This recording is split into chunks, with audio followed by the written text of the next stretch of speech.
시청자 여러분 안녕하십니까? BOA 뉴스투데이 시작합니다.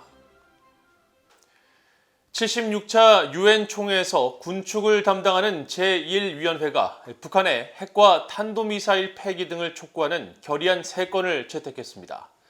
미국은 이날 회의에서 중동 문제를 언급하며 과거 북한과 시리아의 핵 협력을 지적했고 북한은 이중 기준을 적용한 정치적 결의안을 배격한다고 주장했습니다. 첫 소식 박형주 기자가 보도합니다. 유엔 총회에서 군축을 담당하는 제1위원회는 27일 북한 핵무기와 탄도미사일의 폐기를 촉구하는 내용이 포함된 결의안 3건을 채택했습니다. 먼저 영국과 캐나다, 한국, 일본 등 40여 개국이 공동 발의한 포괄적 핵실험 금지 조약 결의안은 북한과 관련해 안보리 관련 결의 위반인 북한의 6차례 핵실험을 규탄하는 입장을 재확인하고 북한의 관련 결의에 따른 의무를 준수할 것을 촉구했습니다.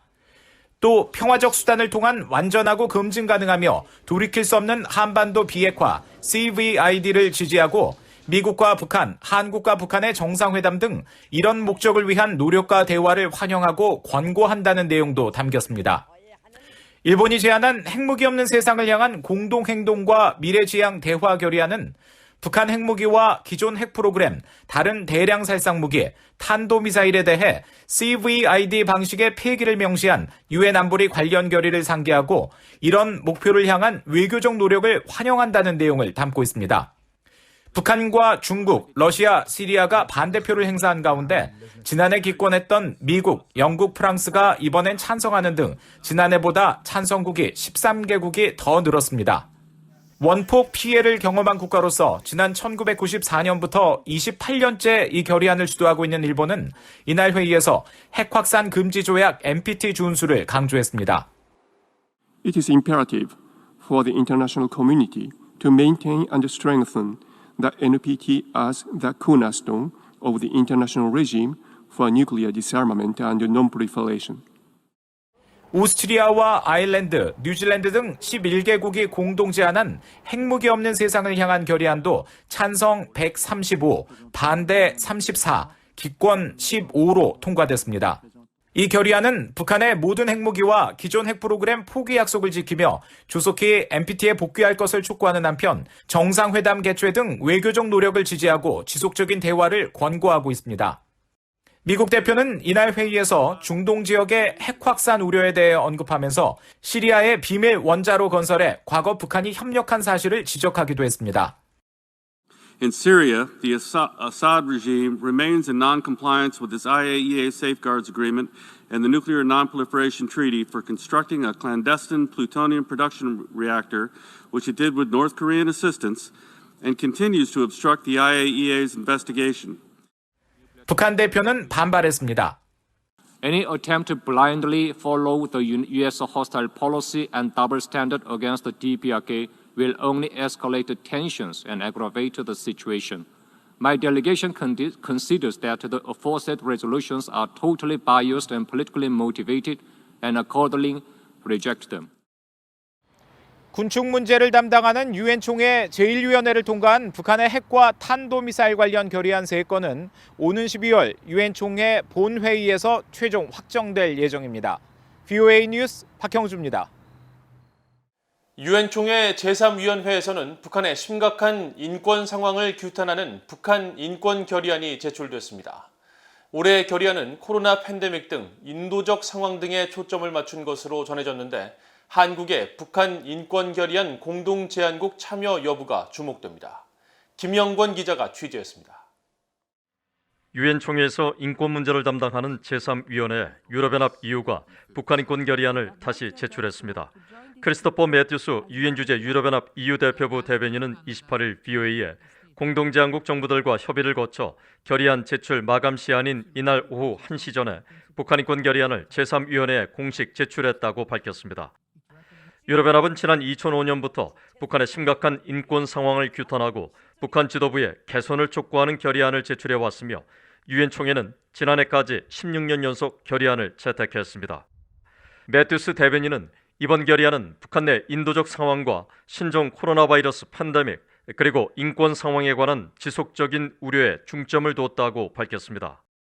그러면서 결의안은 모든 유엔 회원국들이 받은 것을 확인할 의무가 있어 일반에 공개되려면 며칠 더 걸릴 수 있다고 밝혔습니다. 매트 스테베니는 이어 이번 북한 인권 결의안 공동 제안국에 얼마나 많은 나라가 참여했는지에 대해선 제3위원회의 결의안 관련 조치 때까지 희망 국가들은 공동 제안국에 추가로 참여할 수 있기 때문에 규모를 밝히기엔 아직 이르다고 말했습니다.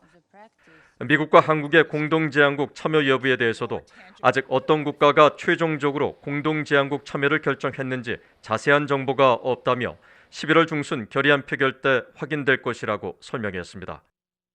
미국은 그동안 북한 인권 결의안 공동 제안국에 계속 참여했지만 한국은 문재인 정부 출범 이후 2019년부터 한반도 평화 정착과 남북한 교류 협력 강화를 이유로 공동 제안국에 불참하고 있습니다.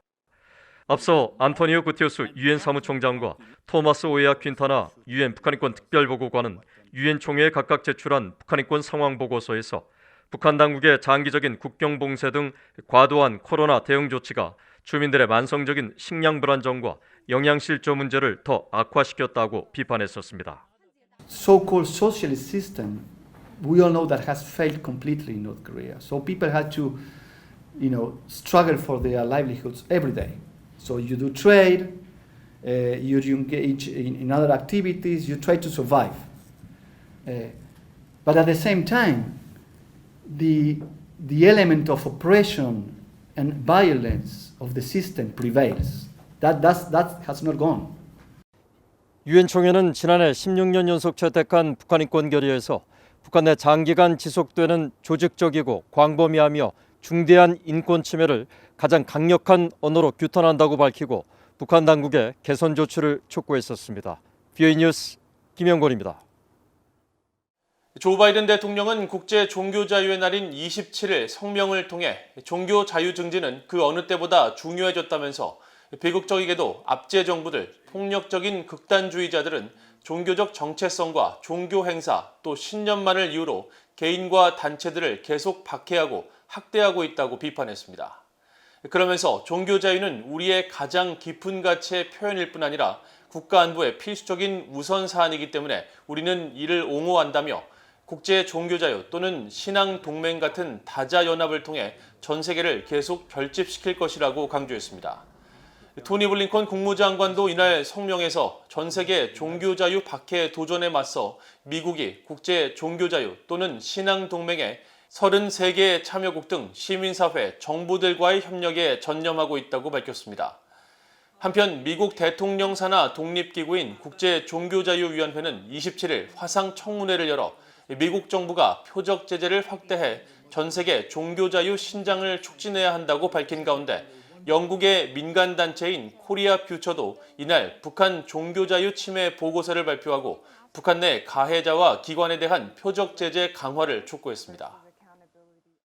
동아시아 국가연합 아세안과 한국, 중국, 일본 정상들이 한반도의 완전한 비핵화와 항구적 평화 구축을 위한 외교 대화 지지와 모든 당사국들의 완전한 유엔 안보리 대북결의 이행을 재확인했습니다. 이들 정상들은 27일 화상으로 열린 제24차 아세안 플러스 3 정상회의 이후 채택한 공동성명을 통해 지난 4년간 한반도 대화 재개와 평화 프로세스 진전을 위한 모든 관련 당사국들의 노력을 인정한다면서 이같이 밝혔습니다. 이어 지난 2018년 판문점 선언과 싱가포르 공동성명의 완전하고 신속한 이행을 포함해 한반도의 완전한 비핵화와 항구적 평화를 위해 건설적인 협력을 지속할 것을 모든 관련 당사국에 촉구하며 모든 유엔 안보리 결의에 대한 완전한 이행 약속을 재확인한다고 밝혔습니다. 미국과 일본의 북한 핵 담당 수석 대표들이 전화회담을 갖고 최근 북한의 잇단 미사일 발사 등 북한 정세와 미한일 협력 방안 등에 대해 논의한 것으로 알려졌습니다.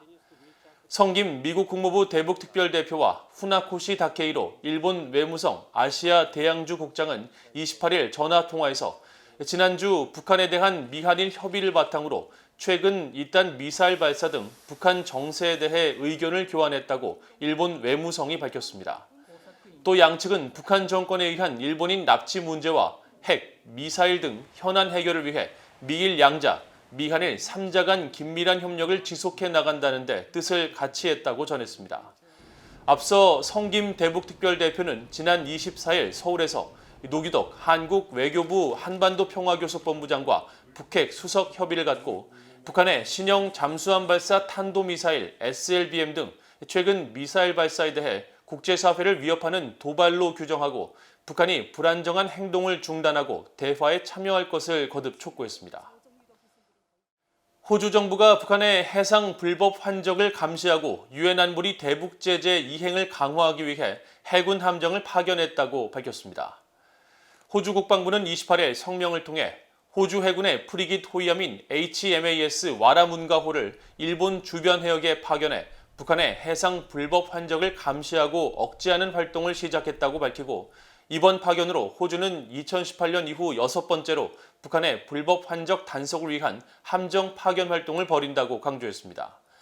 이어 호주는 북한의 완전한 비핵화를 향한 국제사회의 목표를 지지하고 영내 안정과 안보에 전념하고 있으며 호주는 북한이 비핵화에 대한 구체적인 조치를 취할 때까지 대북 제재를 계속 이행할 것이라고 강조했습니다. 일본 외무성도 이날 보도자료를 통해 호주 해군이 일본 주변 해역에서 북한의 해상 불법 환적 경계 감시 활동을 시작했다고 밝히고 일본 정부는 북한의 모든 대량 살상 무기와 모든 사거리의 탄도미사일에 대한 완전하고 검증 가능하며 돌이킬 수 없는 폐기 실현을 위해 국제사회가 일치 단결해 유엔 안보리 결의의 실효성을 확보해 나가려는 노력을 환영한다고 밝혔습니다. 이상으로 BOA 뉴스투데이를 모두 마칩니다. 시청해주신 여러분 고맙습니다.